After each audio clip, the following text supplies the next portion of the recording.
수 있기 때문에 그렇게 하시면 안 됩니다라고 말씀을 드렸는데도 계속 하시는 거예요. 그러다가 3일째 되는 날 그 아버님이 또 그러려고 하는데 어떤 아버님이 욕을 해버리셨어요. 이 아버님한테. 와, 정말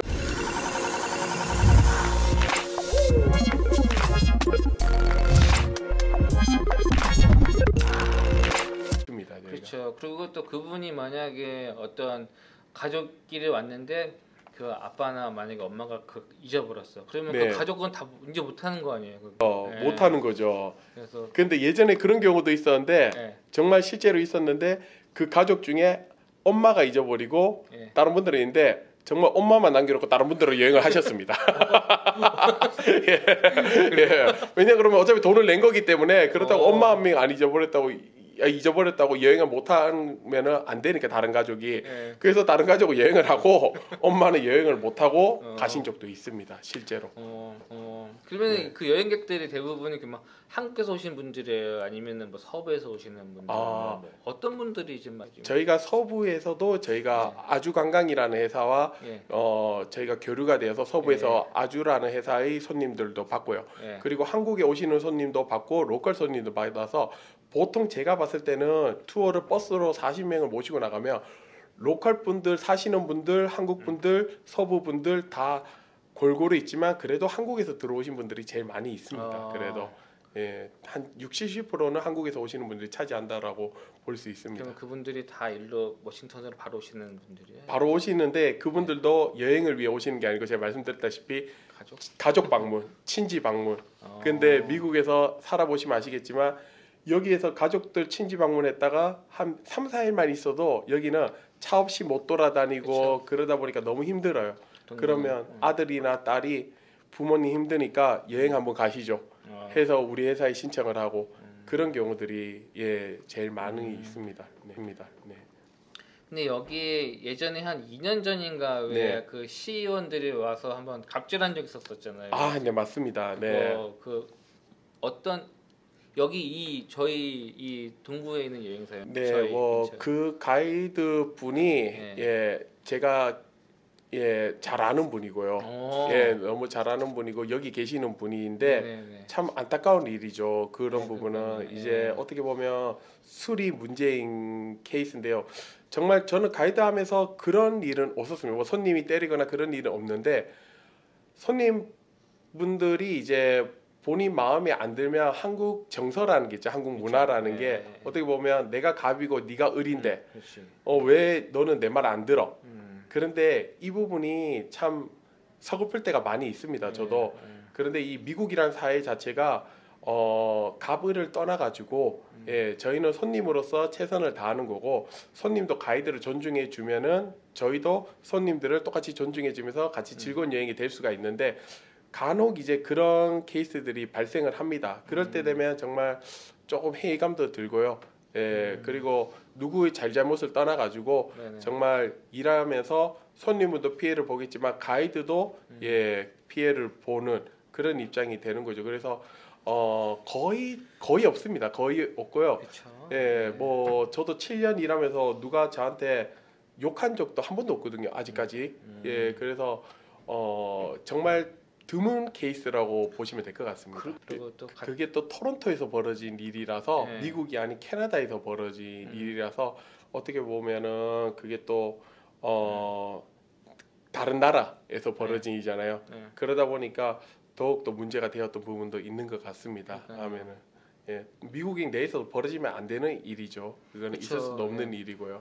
만약에 그게 미국 내에서 벌어져서 그거를 이제 911 오고 경찰 오고 이래버리면 또 꽤 복잡하게 됐을 거예요. 맞습니다. 이게 폭력 사건이었기 때문에 굉장히 그래서 그런 이슈 때문에 더욱더 그 뒤로도 이제 뭐 가이드들이 또 손님들한테 또 좀 또 이제 좀 조심해야 되는 부분도 생긴 것 같고요. 어쨌든 이게 모든 사람이 자기 마음 같지 않기 때문에 가이드가 갔을 때 처음에 어떤 선배가 저한테 그러더라고요. 너 가이드에서 50명을 모시고 가면 50명이 다 만족하는 가이드는 세상 천지 없다는 거예요. 그러면 50분 중에 너가 50% 이상만 만족시키면 너는 최고의 가이드가 될 수 있다라고 어떤 선배가 저한테 그렇게 이야기를 하더라고요. 그래서 저도 항상 절반 이상만 시켜드릴 수 있는 그런 가이드가 되었으면 좋겠다라고 하면서 저도 가이드 일을 하고 있습니다. 야, 예. 야, 예. 근데 그 이 일을 하시면서 패키지를 이제 주로 하실 거 아니에요? 네, 맞습니다. 그러면은 이제 패키지를 쭉 이제 진행을 하실 때 어떤 옵션 같은 것들이 있고 그런 그렇죠. 것들을 이제 손님들이 이제 많이 또 이제 그거를 해 주셔야지 이제 또 수익이 또 발생이 되고 그런 맞습니다. 거죠? 예. 이게 뉴욕이랑 저희랑 조금 수입 형태가 조금 달라요. 예. 그래서 뉴욕 가이드 분들은 다른 형태의 그 페이 지급을 받고 저희 같은 경우는 이 옵션을 아무래도 하면 이제 회사랑 저희랑 나눠 가지는 그런 구조로 되어 있습니다. 그래서 회사마다 그런 방식의 차이가 조금씩 다릅니다. 그래서 저희 같은 경우는 이제 옵션을 회사랑 나눠서 갔는데 아무래도 옵션을 많이 해주시면 당연히 감사하죠. 예, 그런데 이제 이 패키지 투어라는 개념 자체가 정말 한국 분들이 짧은 시간 내에 많은 곳을 보면서 많은 것을 경험하는 게 패키지인데 아무래도 그 한국에서 오시는 분들이나 여기 사시는 분들이나 가격이 좀 쌉니다. 왜냐 그러면 4일 동안 투어를 하는데 우리가 499불을 받습니다. 그러면 하루로 따지면 125불입니다. 여기에 뭐가 포함되어 있냐? 버스, 그 다음에 운전, 그 기사님, 그 다음에 가이드, 그 다음에 식사가 4일 동안 10끼가 제공이 됩니다. 식사 10끼.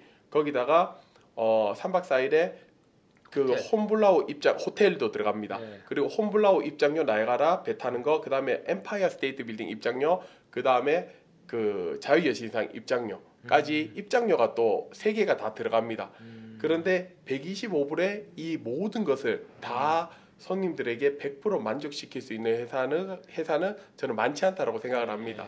그러다 보니까 회사 입장에서도 손님들을 만족시키기 위해서는 그러면은 이제 회사도 수익이 창출이 되어야지 회사가 그렇죠. 운영이 되는 거니까 아무래도 이 가격 자체가 워낙 저가로 가기 때문에 옵션이라는 부분에서 회사가 어떻게 보면 거기서 수익이 조금 창출이 되어서 손님들에게 뭐 좀 더 좋은 식사도 대접하고 좀 더 좋은 호텔도 대접하고 그럴 수 있는 부분이 있거든요. 그래서 이제 저희 같은 경우는 옵션을 어떻게 손님들에게 잘 설명하고 손님들이 그거를 나쁜 방향이 아닌 좋은 쪽으로 잘 받아들일 수 있도록 그거를 잘 풀어 나가는 게 어떻게 보면 가이드의 능력이라고 생각을 합니다. 그렇죠. 근데 요즘에 그런 가격들이 워낙 인터넷에 오픈이 다 되어 있어서 맞습니다. 뭐 이거는 얼마인데 막 그렇죠. 이런 식으로도 왜 다 되어져 있고 사실 여기 미국은 모르겠지만 왜 저기 뭐 동남아나 뭐 어디 가면은 안마는 이제 예전에는 저 처음 제가 2003년도에 갔었을 때는 그 당시 한 40불을 냈었거든요. 분이 몰랐으니까. 근데 이제 인터넷의 발전으로 이제 정보가 이제 워낙 다양하게 나와서 이제 다 이제 오픈이 돼서 보면은 뭐 한 15불, 20불 그 언더로도 하니까 맞습니다. 손님들이 그걸 다 알고 있으니까 그 손님들한테 옵션을 그렇죠. 예를 들면은 예를 들면 뭐 나이아가라에 가서 뭐 어디 바람의 동굴이라는 곳을 가면 저희는 예를 들어 30불에 판매를 하지만 입장료가 뻔히 가면 적혀 있습니다. 이제 이렇게 15불, 16불 이런 식으로 적혀 있거든요. 그러면 차익이 한 20 몇 불 발생을 하잖아요. 근데 제가 지금까지 7년 동안 하면서 이런 부분에서 저한테 컴플레인을 하시는 손님은 딱 한 3분 정도 만나봤습니다. 근데 그 3분 정도 만나봤는데 저는 처음에 옵션이라는 것을 이야기를 할 때 그렇게 말씀을 드립니다. 입장료 개념은 근데 분들도 요즘에는요 인터넷이 발달이 되었지만 그래도 이 패키지 여행을 하면서 옵션 비용이 높다는 거는 기본적으로 알고 오시거든요. 그렇죠, 아무래도. 그래서 너무 터무니없지만 않으면 손님분들도 어느 정도 이해를 다 하십니다. 그렇죠, 이해하죠. 그런 그리고 대부분 다 선택권을 드리기 때문에 선택권을 가끔 못 드리는 옵션들도 간혹 있어요. 저희 입장에서는. 왜냐 그러면 뉴욕 야경 같은 경우는 대부분 손님들한테 부탁을 드립니다. 왜냐 그러면 저희가 버지니아 회사가 있기 때문에 뉴욕 야경을 들어가게 되면 뉴욕 야경을 안 하시는 분은 보통 호텔을 예를 들어야 되는데요. 근데 호텔이 보통 뉴욕 안에 맨하튼 안에 사용하면 좋은데 보통 뉴저지 쪽에 사용을 합니다. 그럼 맨하튼에 들어와 있다가 야경 안 하신다고 호텔에 내려드리고 다시 맨하튼을 들어오기가 시간이 2-3시간이 소요가 됩니다. 그래서 그럴 때는 손님분들한테 이런 부분에서 있는데 혹시 웬만하면은 같이 해주시면 이렇게 부탁을 드릴 때도 간혹 있습니다. 저희가 그래도 이제 나이 몇 번 와봐서 안 했다 그러면 그러면 괜찮습니다. 예, 그렇게 말씀을 드리고 안 하시는 분은 어쩔 수 없이 내려드려야 되는 거고요. 그리고 하시는 분들은 모시고 가야 되는 건데 그래도 제 7년 경험으로는 대부분 이런 부분은 손님분들도 이해해 주시고 잘 해주시는 부분들도 있고요. 그리고 옵션 같은 경우가 참 힘들어요. 솔직히 가이드하면서 이거를 말씀드리고 이거를 우리도 어떻게 보면 그걸 판매한다는 의미거든요. 그쵸. 예. 저희도 어떻게 보면 옵션을 판매를 많이 해야지 저희 수익이 또 많이 나는 부분이거든요. 회사랑 나누든 뭘 어떻게 하든 간에. 그래서 이제 이 손님분들하고의 관계성이 굉장히 중요하거든요. 예, 그래서 저희는 이제 그래도 손님분들하고 최대한 불편하지 않으려고 노력을 많이 하고 있습니다. 네. 네, 참 좋네요. 그런 걸로 또 얼굴 붉히고 이래버리면은 남은 일정 또 다 그냥 또 좀 이렇게 그렇잖아요. 또 서로 또 불편하고 하니까. 그렇죠. 그런 일로 얼굴 붉힌 경우가 많이 있을 겁니다. 모든 가이들이 한두 번은 다 경험을 해봤을 거예요. 그런 부분에서는. 막 손님들끼리 막 싸우거나 그런 적 없어요 혹시? 그런 에피소드는 많이 있어요. 제가 에피소드는 정말 많은 에피소드를 가지고 있는데 한 번은 경상도 아버님과 아버님 오셨는데 그 아버님이 능력이 있어요. 가이드는 해서는 안 되는 말이 있습니다. 정치 이야기 절대 하면 안 됩니다. 투어 중에 모든 손님 앞에서. 특히 종교 이야기 하면 안 됩니다. 왜냐? 정치와 종교는 정답이 있는 것이 아니기 때문에 그런 이야기는 절대 하면 안 됩니다.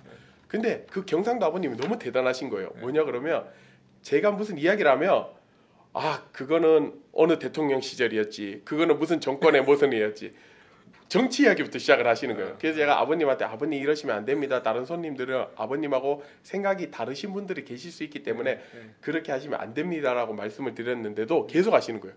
그러다가 3일째 되는 날 그 아버님이 또 그러려고 하는데 어떤 아버님이 욕을 해버리셨어요. 이 아버님한테. 와. Everybody sing that shit.